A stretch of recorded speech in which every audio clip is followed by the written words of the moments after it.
வணக்கம் தோழமைகளே, எல்லாரும் நல்லா இருக்கீங்களா? இது கார்த்திகை மாசம். நாளைக்கு திருக்கார்த்திகை.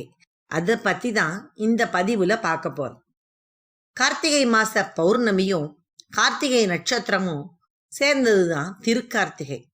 இது மக்களால வீடுகள்லையும் கோயில்கள்லையும் கொண்டாடப்படுற திருநாளாகும். தீபத் திருநாள். நம்ம தமிழ்நாட்டுல கார்மேகம் பொழியும் மாதம் கார்த்திகையாகும். இந்த மாசத்துல காந்தள் பூ நிறைய மலரும். கார்த்திகைங்கிற விண்மீன் கூட்டம் கீழ்வானத்துல சாயந்தரத்துல தோன்றும் மாதம் கார்த்திகை. நம்ம வீடுகள்ல 27 தீபங்கள் ஏற்றுவதுதான் சிறப்பு. இந்த 27ங்கிறது 27 நட்சத்திரங்களை குறிக்கும். ஒவ்வொரு மாசமும் கார்த்திகை நட்சத்திரம் வந்தாலும் கார்த்திகை மாசம் வர்ற கார்த்திகை நட்சத்திரம் சிறப்புங்கிறதுனால அதை பெருமைப்படுத்துற மாதிரி திருக்கார்த்திகைன்னு சொல்றோம். மாச கார்த்திகையில விரதம் மட்டும் இருப்பாங்க. இந்த திருக்கார்த்திகையில வீடுகளோட உள்புறமும் வெளிப்புறமும் விளக்குகளால அலங்கரிச்சு ஊரே ஜெகஜோதியா இருக்கும். கோயில்கள்லையும் தீபங்கள் ஏற்றி வழிபாடு செய்வாங்க. கோயில்களுக்கு முன்னாடி வாழை மரத்தை நட்டு அதை சுத்தி பனை ஓலைகளால அடைச்சி சொக்கப்பனை கொளுத்துவாங்க. சிவபெருமான் ஜோதி வடிவமா காட்சி கொடுத்ததை ஞாபகப்படுத்துற விதமா கொண்டாடுறோம். இந்த திருக்கார்த்திகை தீப திருவிழா 3 விதமா கோயில்கள்லையும் வீடுகள்லையும் கொண்டாடப்படுது. அது என்னென்னு பார்ப்போமா? குமராலய தீபம், விஷ்ணுவாலய தீபம், சர்வாலய தீபம். குமராலய தீபம்ங்கிறது முருகன் கோயில்கள்ல கொண்டாடப்படும். இது கார்த்திகை மாசத்துல வர்ற கார்த்திகை நட்சத்திரத்து அன்னைக்கு கொண்டாடப்படுது. விஷ்ணுவாலய தீபம்ங்கிறது பெருமாள் கோயில்கள்ல கொண்டாடப்படுது. இது கார்த்திகை மாசத்துல வர்ற ரோஹிணி நட்சத்திரத்துக்கு அன்னைக்கு கொண்டாடப்படுது. சர்வாலய தீபம்ங்கிறது எல்லா கோயில்கள்லையும் வீடுகள்லையும் கார்த்திகை மாசம் வர்ற பௌர்ணமி அன்னைக்கு கொண்டாடப்படுது. பொதுவா எங்க ஊர் பக்கம் கார்த்திகைய 3 நாள் கொண்டாடுவோம். திருக்கார்த்திகைக்கு முந்தின நாள் திருக்கார்த்திகை அன்னைக்கு, கார்த்திகைக்கு மறுநாள். கார்த்திகைக்கு முத நாள பிள்ளையார் கார்த்திகைன்னும், கார்த்திகை அன்னைக்கு முருகன் கார்த்திகைன்னும், மறுநாள பெருமாள் கார்த்திகைன்னும் சொல்லுவாங்க. கார்த்திகை தீபத்தை ஏன் கொண்டாடுறோம்? இதுக்கு ஒரு கதை இருக்கு.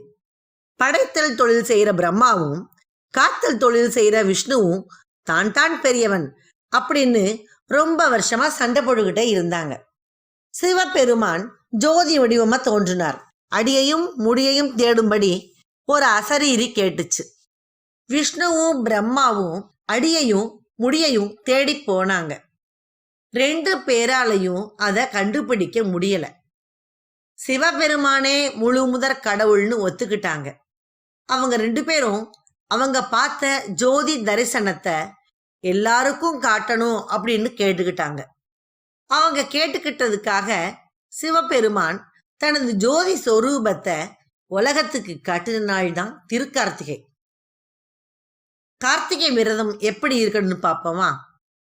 கார்த்திகைக்கு முதல் நாளான பரணி நட்சத்திர நாள்ல சைவ சமயிகள் பகல்ல மட்டும் சாப்பிட்டு கார்த்திகை அன்னைக்கு வெறும் தண்ணியை மட்டும் குடிச்சிட்டு அன்னைக்கு இரவு கோயிலுக்கு போய் தரிசனம் பண்ணிட்டு மறுநாள் காலையில குளிச்சுட்டு விரதம் முடிப்பாங்க. இந்த விரதத்தை 12 ஆண்டுகள் தொடர்ந்து இருந்தா நல்லதுன்னு சொல்றாங்க. திருக்கார்த்திகைனா திருவண்ணாமலை தீபம்னு நம்ம எல்லாருக்குமே தெரியும். அந்த திருவண்ணாமலையில தீபத் திருநாள் எப்படி கொண்டாடப்படுதுன்னு பார்ப்போமா? திருவண்ணாமலை மகாதீபம்ங்கிறது திருக்கார்த்திகை அன்னைக்கு திருவண்ணாமலையில மலை மேல தீபம் ஏற்றும் விழா ஆகும். திருவண்ணாமலை தீப திருவிழால இது 10ஆம் நாள் திருவிழா ஆகும். காலையில 5 மணிக்கு 5 மடக்குகள்ல அகல் விளக்கு ஏற்றி வைப்பாங்க. இதுவே பரணி தீபம் ஆகும். கார்த்திகை மாசத்துல வர்ற பரணி நட்சத்திரத்துல இதை ஏத்துறதால இதை பரணி தீபம்னு சொல்றாங்க. 5 மடக்குகளும் படைத்தல், காத்தல், அழித்தல், மறைத்தல், அருளல் அப்படிங்கிற 5 தொழில் புரியும் இறைவனோட 5 திருமுகங்களை குறிக்குது. பரணி தீபம் மலை அடிவாரத்துல ஏத்தப்படுது. மகா தீபம் மலை உச்சியில ஏத்தப்படுது. திருவண்ணாமலை மலை உயரம் 2668 அடி. அதுல செம்பு இரும்பால செய்யப்பட்ட பெரிய கொப்பரையில நெய் ஊத்தி தீபம் ஏத்துறாங்க. இதுக்கு கிட்டத்தட்ட 3000 கிலோ நெய்யும் 1000 மீட்டர் காடா துணியும் செலவாகுது. இந்த மகா தீபம் ஏற்றுகின்ற உரிமை பர்வதராஜ குலத்தவர்களுக்கு தான், அதாவது செம்படவர்களுக்கு தான் இருக்கு. சிவன் படையினரை செம்படவர்கள் அப்படின்னு சொல்றாங்க. மலை மேல மகா தீபம் ஏத்துறதுக்கு முன்னாடி கோயில்கள்ல பஞ்சமூர்த்திகளுக்கு தீபம் காட்டப்படும். பிறகு அர்த்தநாரீஸ்வரர் தரிசனம் தருவார். அதுக்கு பிறகுதான் மகா தீபம் ஏத்துவாங்க. அப்ப அண்ணாமலையாருக்கு அரோகரா அப்படின்னு எல்லாரும் கோஷம் போடுவாங்க. கார்த்திகை தீபத்தன்னைக்கு மலை வலம் வர்றது ரொம்பவே விசேஷம்னு சொல்றாங்க.